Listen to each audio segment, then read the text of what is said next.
Hello, 안녕하세요. You join us live at Jeonju World Cup Stadium on a historic day. Uh, Having had to wait since midweek for the outcome, the rest of the world is finally waking up to the news, the monumental news that Jeonbuk have sealed the double. Everyone, as world leaders continue to send their messages of congratulations, myself and Peter Amshire are going to recap how this race progressed. Pete, it wasn't quite the landslide victory Jeonbuk had in mind, but I don't think Ulsan will be demanding any recounts. How many are you going to try and get into this post match? But no, it was a brilliant final. I thought, yeah, and including the first leg as well. We can't forget that it's a two-legged game, and I think it was brilliant that the first leg finished on a draw, so that we could really enjoy today. And Junior's opener after 3 minutes, it looked like you might not be enjoying yourself so much today. No, I was a little bit anxious. I was demanding to stop the count after 50 minutes in that first leg. But yeah, no, Junior, we said earlier this season he can't score against Jeonbuk. Well, now that's a goal in his in 3 this season for him, one in each of these legs. And Ulsan took a deserved lead. Takehiro Kunimoto then got stretchered off in the 13th minute, which forced a change from Jeonbuk. They brought on Murillo to replace Takehiro Kunimoto, and they shifted him out wide, brought Kim Bo-kyung into the centre, and I really think that changed things. Yeah, because before the game you were worrying that there wasn't much width. There was no more Barrow today.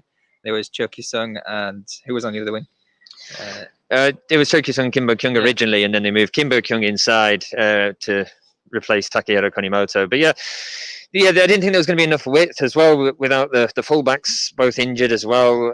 So second choice fullbacks. But Jeonbuk did get the job done once they had made those changes. They looked better. Son Jun-ho came close, hitting the crossbar. The recently anointed MVP. Son Jun-ho. Not knighted. Let's not go that far. But I was pleased to see he made a couple of mistakes today, but his overall game was still the same, and he made some vital interceptions around the box. Because let's not forget, if Ulsan was equalised, they'd have won the tie on away goal rules. So, especially in the last 10 minutes, he was really getting stuck in. And it was interesting that Jose brought Shin Heung-min on, because he was definitely solidifying at the back rather than going for the fourth goal on aggregate. Yeah, I don't know whether Jeonbuk would have. Yeah, I think they might have overexposed themselves, because Lee Kun-ho had come on for Ulsan after Jeonbuk had taken the lead. And we should really mention that Jeonbuk did take the lead. They took it through Lee Sung-gi. He's probably been the unsung hero of this midfield this season. A lot of attention's gone to Son Jun-ho, rightly. A lot of attention has gone to Han Kyo-won with the season he's had, and Takehiro Kunimoto, the way he's developed, and Modo Barrow. But Lee Sung-gi's been there every week, and he's looked good for the most part, being reliable, being solid. And he scored a goal straight into the second half, 6 minutes into the second half, taking a touch to knock it into the box, then slotting it into the bottom left corner before then taking a shot from out wide, from outside the penalty box. Yeah, he was about 25 yards out, and it's got to be a pinpoint to beat Cho Hyun-woo, hasn't it? And they were both right into the corner. And after that, I think Jeonbuk felt pretty comfortable. I was noticing the substitutes, waving to the families with 5 minutes to go. They didn't look very stressed. I think they knew the result was in the bag. Yeah, they thought it was in the bag. There was a bit of drama at the end there, and we're still not 100% sure. I can see our very own Ryan Walters is messaging in here on Facebook asking what caused the brouhaha at the end of the match. TV cameras didn't pick it up. We didn't pick it up because it happened in the centre of the pitch, where we were paying attention at the other end, where Lee Dong-guk could just miss an opportunity to make it 3 for Jeonbuk on the day. But Chae Chul-sun, Dave Paul-Thuys, something must have been said there, because that really bubbled over. And Dave Paul-Thuys is quite a tall defender, but Chae Chul-sun is certainly not to be messed with. And both deservedly seeing red. So he had the coaches coming off the bench and everything. But I'm sure Jeonbuk won't want to focus on that too much and focus on the positives from this match, where despite injuries, no Han Kyo-won today, no Modo Barrow, Lee Yong's out for the season, Takehiro Kunimoto, he was on crutches at the so they've still managed to seal another trophy. It's clearly feisty between these two sides. It's good to see that they both clapped each other at the end, and including the Jeonbuk fans clapped Ulsan players off the pitch. But there's clearly some bitter emotions that will carry on into next season. Well, I hope so anyway, because it gives us plenty of exciting football to watch. Yeah, it's certainly a title rivalry that's well, it's building its history now after the drama of last season, after how this season has ended. But yeah, we have another question in from Ryan, and he's asking, will this result in a rebuild for Ulsan or give it another go with a new manager? Well, I don't really, because you think now Kim Do-hun's had a lot of chances to prove himself, and he's kind of failed at every. The thing is, he has improved this Ulsan team. What won't get noted if he is to leave is how far he has taken this Ulsan team. But I don't think he can take them any further. Well, he was one goal away from winning a cup final today, and he was one match away from winning the league if they'd have beaten Jeonbuk in the penultimate game. I mean, it's quite harsh, but it is 2 seasons in a row, and I think both of these teams will have new managers next season.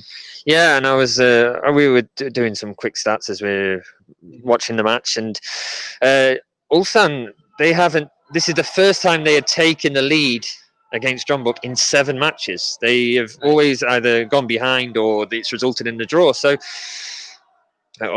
some of the Mad Green boys still here celebrating. While it looks like the reserve team or the youth team are picking up the ticker tape. No leaf blowers this week.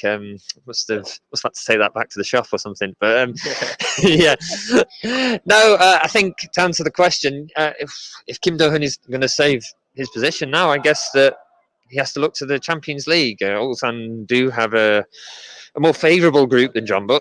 I'd say they do have the chance to progress out of it, and once they're in the knockouts, who knows what happens. But I mean, from the K-League domestic perspective, we do know what happens, and that is time and time again, Ulsan failed to beat Jeonbuk, failed to get over that final hurdle.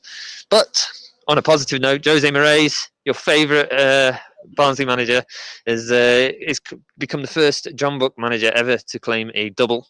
What do you think of his season? Well, deep breath. Objectively, he's won the double, hasn't he? So it's just we can't really tell how much influence he's had in terms of tactically, and every time there's a decision to be made on the touchline, it seems to be a discussion rather than Jose pointing at people and putting his stamp on it himself. But I'm sure he'll have had an influence, and fair play to him. He's won the league twice, and it's difficult to get the words out. And he's won he's won the FA Cup as well. And Jeonbuk also got that medal, bringing him on with a couple of minutes to go. And he also that would have capped it off beautifully for him. Almost, he had a perfect chance. He was about 12 yards out, a clear sight of goal, but he dragged it wide.